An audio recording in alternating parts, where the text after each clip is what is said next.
누가복음 5장 27절부터 39절 말씀 같이 합니다. 그 후에 나가사 레위라는 세리가 세관에 앉은 것을 보시고 나를 좇으라 하시니 저가 모든 것을 버리고 일어나 좇으니라. 레위가 예수를 위하여 자기 집에서 큰 잔치를 하니 세리와 다른 사람들이 많이 함께 앉았는지라. 바리새인과 저희 서기관들이 그 제자들을 비방하여 가로되 너희 어찌하여 세리와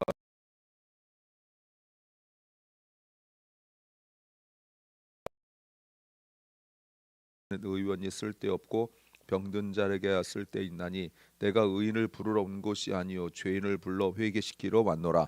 저희가 예수께 말하되 요한의 제자는 자주 금식하며 기도하고 바리새인의 제자들도 또한 그리하되 당신의 제자들은 먹고 마시나이다. 예수께서 저희에게 이르시되 혼인집 손님들이 신랑과 함께 있을 때에 너희가 그 손님으로 금식하게 할 수 있느냐? 그러나 그 날이 이르러 저희가 신랑을 빼앗기리니 그날에는 금식할 것이니라. 또 비유하여 이르시되 새 옷에서 한 조각을 찢어 낡은 옷에 붙이는 자가 없나니 만일 그렇게 하면 새 옷을 찢을 뿐이요 또 새 옷에서 찢은 조각이 낡은 것에 합하지 아니하리라. 새 포도주를 낡은 가죽 부대에 넣는 자가 없나니 만일 그렇게 하면 새 포도주가 부대를 터뜨리니 만일 그렇게 하면 포도주가 쏟아지고 부대도 버리게 되리라. 새 포도주는 새 부대에 넣어야 할 것이니라. 묵은 포도주를 마시고 새 것을 원하는 자가 없나니 이는 묵은 것이 좋다 함이니라. 아멘. 오늘은 많은 내용이 담겨져 있습니다. 어제 베드로, 야고보, 요한을 제자로 부르신 주님께서 오늘 레위, 마태를 제자로 부르시고 그리고 금식 논쟁이 벌어지게 됩니다.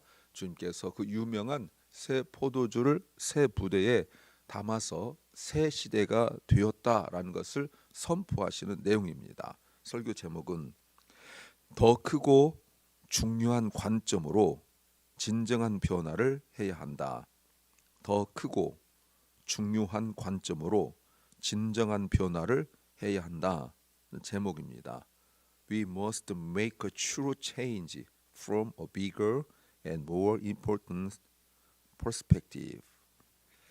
우리가 종종 눈앞에 있는 것만 가지고 판단하지 않아야 되는데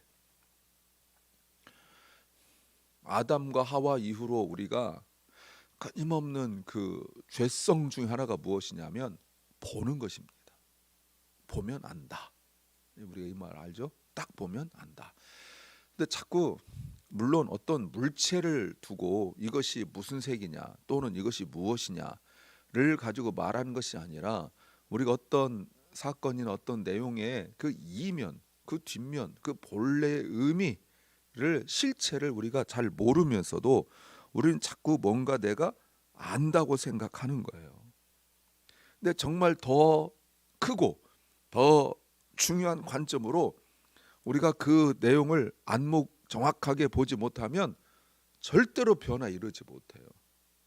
그러니까 신앙생활 오래 하면서도 맨날 그렇고 그저 윤리 도덕적으로 조금 나아지는 듯한 신앙생활 하고 있는 것은 이 중요한 변화를 이루지 못하는 것은 바로 이 안목의 문제란 말이에요. 보지 못하니까 눈앞에 있는 것만 급급해하는 것과 마찬가지죠. 어린아이들이 더 크고 더 중요한 걸 모르니까 눈앞에 있는 것 가지고 만족만 찾으려 하잖아요. 어릴 때는 입으로 들어가는 그 만족, 좀 크게 되어지면 또 만지고 느끼는 그 만족. 그러니까 아이들이 뭐 어떤 게임이나 스포츠에 빠지는 것은 바로 그런 부분 때문에 그런 거예요. 그래서 이 안목을 변화시켜주면 지난번 제가 낸 어펙션을 말씀드렸죠. 이 애정하는 것, 이 패러다임 시프트가 완전히 그 가치가 변화되지 않으면 결코 인생의 변화는 일어나지 못하는 거죠. 그래서 인생의 변화가 일어나야 되잖아요. 무엇을 해야 될까요? 첫째는 자신을 정확하게 깨달을 때가 있다는 겁니다. There are times when we realize ourselves accurately. 오늘 27절 말씀에 그 후에 이게 보이셔야 됩니다. 그 후에 사실은 마가복음 이런 데 보면 앞의 내용과 바로 연결되는 건 아닌데 누가복음에서는 앞의 내용과 연관시켜서 연결하여 보려고 그러는 거예요. 앞의 내용에 어떤 거였습니까? 제자를 부르신 거 있잖아요. 제자를 부르시고 그리고 병 고치는 그런 내용이었잖아요. 그런데 어떤 내용이었습니까? 앞의 내용이 늦게 온 것. 늦게 온 거였어요. 또 늦게 왔는데 믿음 있는 거였어요. 그런데 그 이후에 연결된다는 말이죠. 근데 주님께서 어떤 게 나오냐면 주님이 보셨다. 보이죠? 주님이 보셨다. 거기서 나가셔서 보셨다. 자, 보았다는 말 얘기합니다. 보았다. 아까 제가 설교 시작하면서 보는 것에 대한 이야기 했습니다. 우리는 늘 앞에 있는 것만 보지 그 이유는 못 보는 거예요. 근데 주님께서 본 것이 무엇이냐면 세리예요. 세리가 세관에 앉은 것을 보았어요. 이름이 레위 마테라죠. 그런데 주님께서 그 사람 딱 보고 다른 사람들은 고개를 돌려요. 다른 사람들은 세리와 함께 있고 싶지 않아요. 근데 주님께서 뭐라고 부르시냐면 나를 따르라 라고 부르셨어요. 나를 따르라. 주님의 제자로 부르셨어요. 이 사람은 세리가 아니라 주님의 제자가 될 사람이라는 것을 아셨어요. 우리가 보는 것이 다르죠. 우리는 이 사람이 세리란 것만 봅니다. 그 위에 보면 사람들이 꼭 우리와 같아요. 30절 말씀에 바리새인과 그리고 서기관들이 제자들을 비방한다. 왜요? 눈에 보이는 것 때문에. 눈에 보이는 것 때문에. 우리도 그래요. 그런데 예수님은 눈에 보이는 것이 아니라 본질을 보셨고 미래를 보셨어요. 이 사람의 할 일을 보셨어요. 이 사람이 세리로 살 인생이 아니라 다른 인생 살 것을 보셨어요.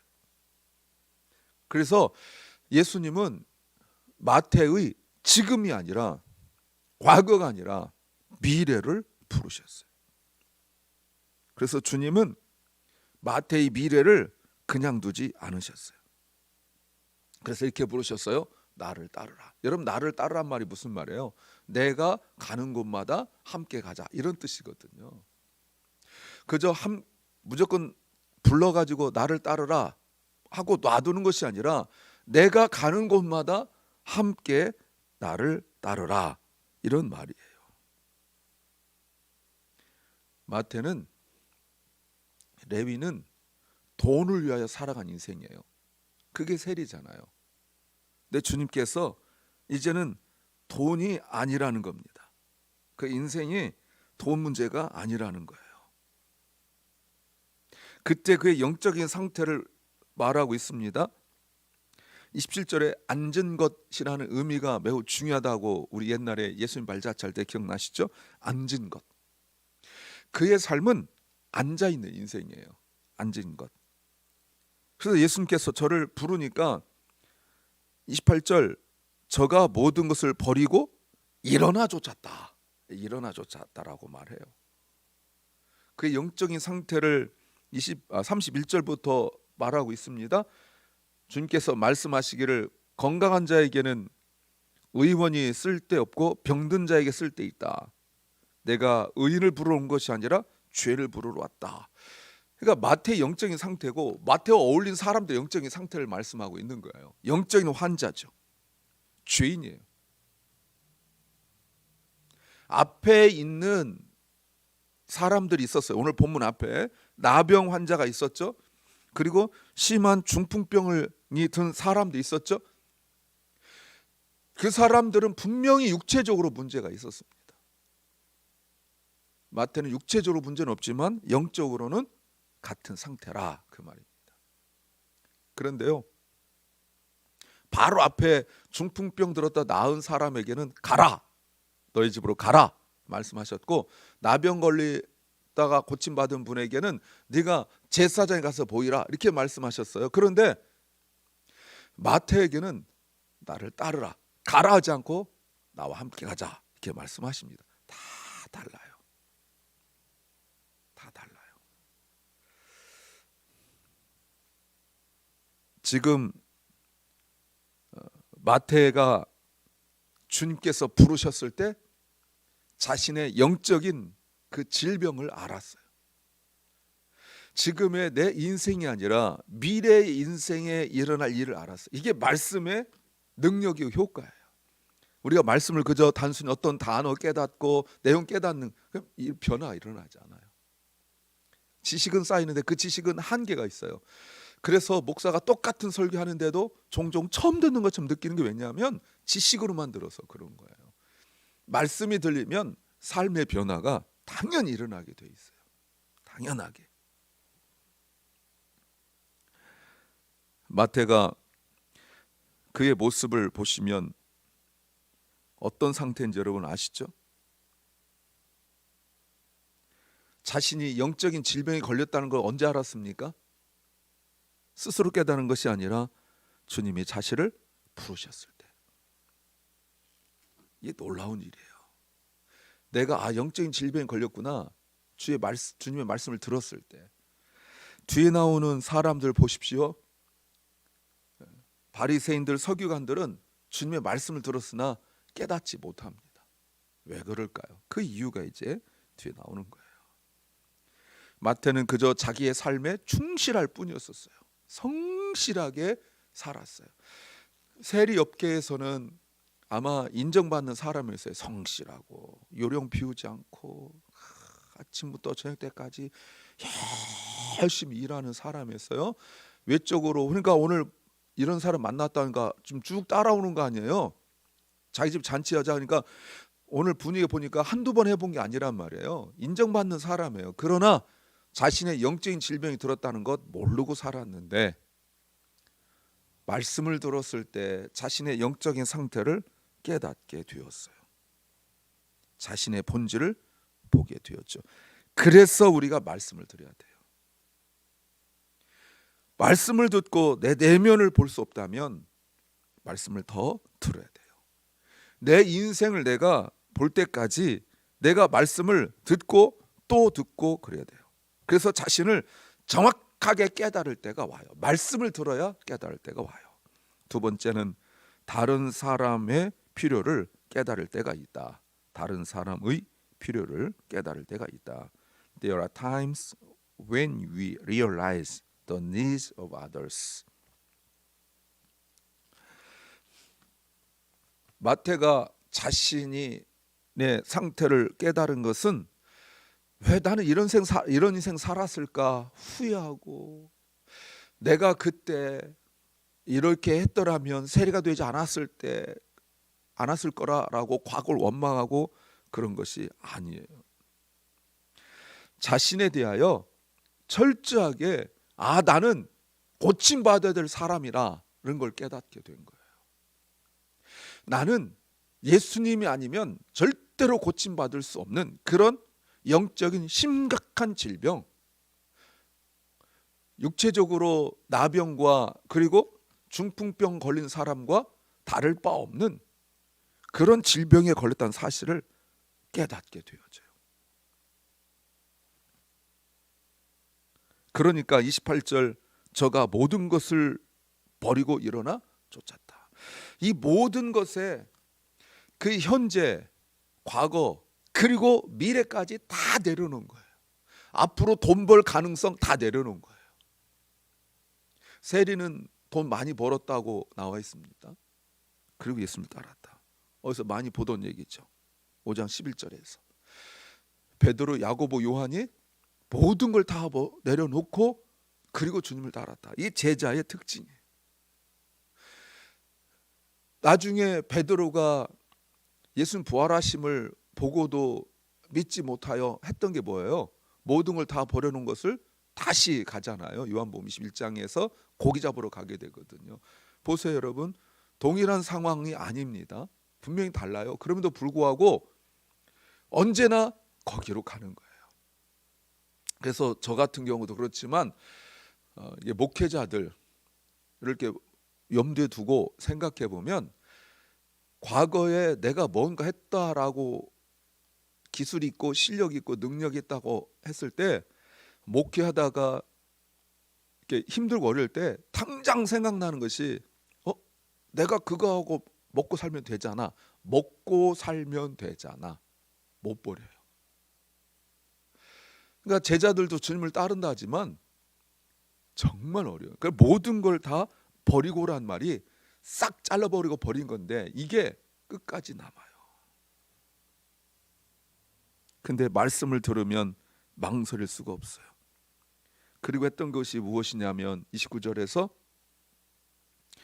예수님을 위하여 예수님을 주인공 삼아서 자기 집에서 큰 잔치를 하는데 세리와 다른 사람들, 이 다른 사람이 죄인, 다른 곳에서는 죄인입니다. 함께 앉았다. 예수를 위하여. 네.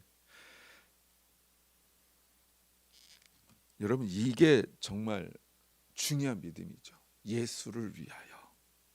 예수님을 위하여 잔치를 벌여본 적 있습니까? 이제는 우리가 예수님을 위하여 해야 돼요. 예수님이 주인공인 예배를 드려야 되고 예수님이 주인공인 잔치, 예수님이 주인공인 삶을 살아야 돼요. 우리 예배도 얼마나 이기적입니까? 내가 은혜 받고 내가 말씀 깨닫고 찬양도 내가 막 그 속에 들어가, 그러니까 다 너무나 이기적이에요. 그러니까 예배가 선택이 되고 예배가 나에게 있어서 많은 것 중에 하나인 옵션이 되는 거예요. 우선순위에 밀리게 되어지고. 왜? 예수님 주인공이 아니니까. 내가 주인공이니까. 어떤 상황과 형편만 되어지면 예배는 그 다음에. 왜? 괜찮죠. 이거 안 하면 안 되죠. 예배를 위하여 이것을 포기하거나 예배를 위하여 이거 설득하거나 이러질 못해요. 왜요? 예수님이 주인공이 아니니까. 그러니까 아무리 말해도 어쩔 수 없어요. 그거는 핑계예요. 누가 시킨 것도 아닌데 마태는 자기가 아는 사람들을 다 불렀어요. 왜요? 그들도 예수님 필요하다는 걸 알았기 때문에 그래요. 요한복음 4장에 사마리아 여인도 예수님 만나고 난 뒤에 마을로 뛰어들어가서 사람들을 불러온 거 뭐냐면 저 사람들도 예수님이 필요하다는 걸 알기 때문에 그래요.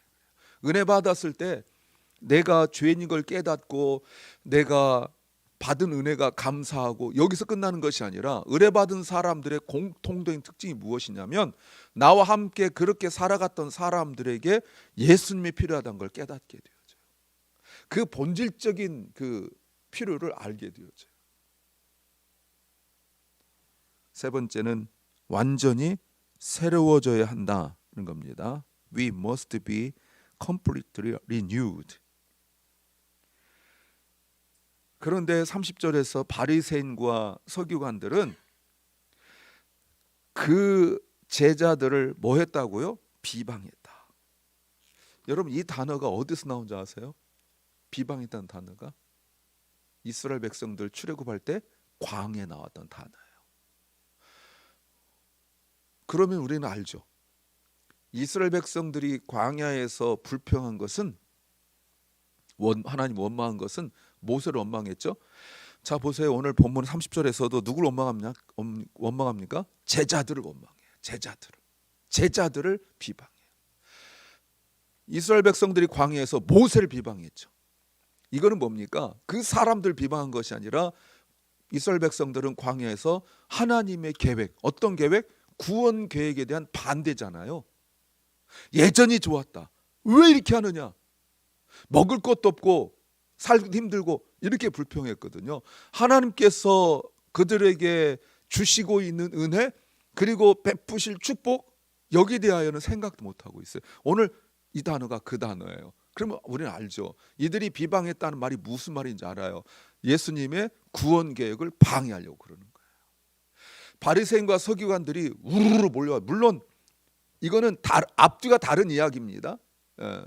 지금 다른 이야기. 근데 연결선상에서 보고 있는 거죠. 그럼 보세요, 여러분. 마태나 세리나 죄인이라고 자기들이 이제 정해놓은 죄인이라는 사람들이 바리새인 서기관들이 대단한 분들인데 사람들인데 와가지고 막 비방하고 그러면 마음 편하겠습니까? 이런 사람들이 있어요. 그들은 변하지 않았어요. 광야에 있을 때나 지금이나 변하지 않았어요. 그렇다면 그들의 결과도 알 수가 있어요.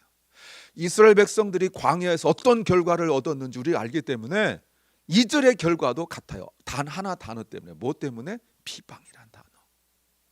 그 사람이 아니에요. 결국 그들이 시비 거는 게 뭡니까? 먹고 마시는 것 때문에 그런 거죠. 근데 그들이 몰랐는 것이 하나 있어요. 주님께서 해석하시기를 34절에 신랑과 함께 있을 때는 손님으로 금식할 수 없는데, 혼인할 때, 결혼식 때. 그러나 35절 신랑을 빼앗길 때가 와요. 우리는 이건 알아요. 이게 언제입니까? 예수님 십자가 죽으실 때 아닙니까? 그때는 강제로 금식하게 되어져요. 그러나 여러분, 원래 금식이라는 게 뭡니까? 이스라엘 백성들이 금식할 때 대속죄일, 예루살렘 멸망당했을 때, 그리고 개인의 경건을 위하여 바리새인들은 매주 월, 목 금식했어요. 일주일에 2번씩 금식했다 이렇게 말했어요. 그러나 여러분, 35절의 금식은 달라요. 예수님께서 십자가에 죽으시고 그것 때문에 금식하게 되는 금식은, 신약의 금식은 구약의 금식, 예수님 이전의 금식과 달라요. 예수님이 계실 때 그 이전의 금식은 아까 말씀드린 큰 일들을 겪었을 때 잊지 않으려고, 우리가 지금 비참한 일을 겪었다 막 이런 일들,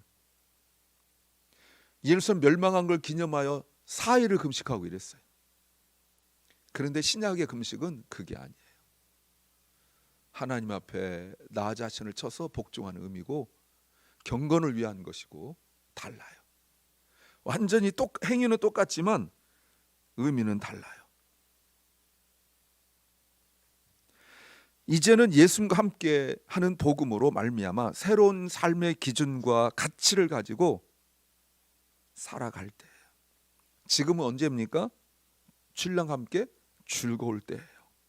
주님은 2개 이야기하십니다. 새 옷과 새 포도주. 근본적인 거지 임시방편으로 해봤자 소용없다는 거예요. 오히려 더 어렵게 된다라고 말씀하고 있어요. 그런데 지금 바리새인들이나 이스라엘 사람들의 상태가 뭡니까? 39절에 38절에 새 포도주 새 부대에 넘어야 되는 새 시대가 되었는데, 묵은 포도주를 마시면서 새 것을 원하는 사람이 없다. 그러면서 뭐라고 말해요?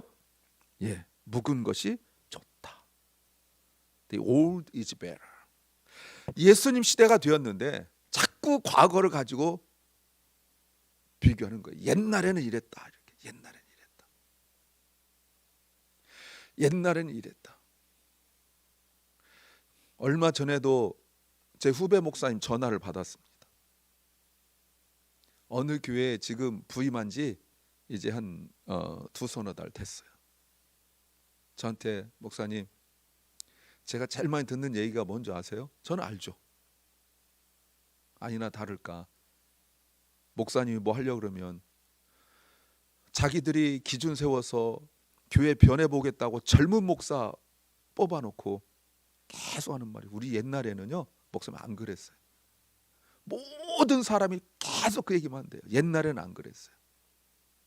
근데 제가 물어봤어요. 그랬더니 그 교회에서 목사님이 제일 젊어요.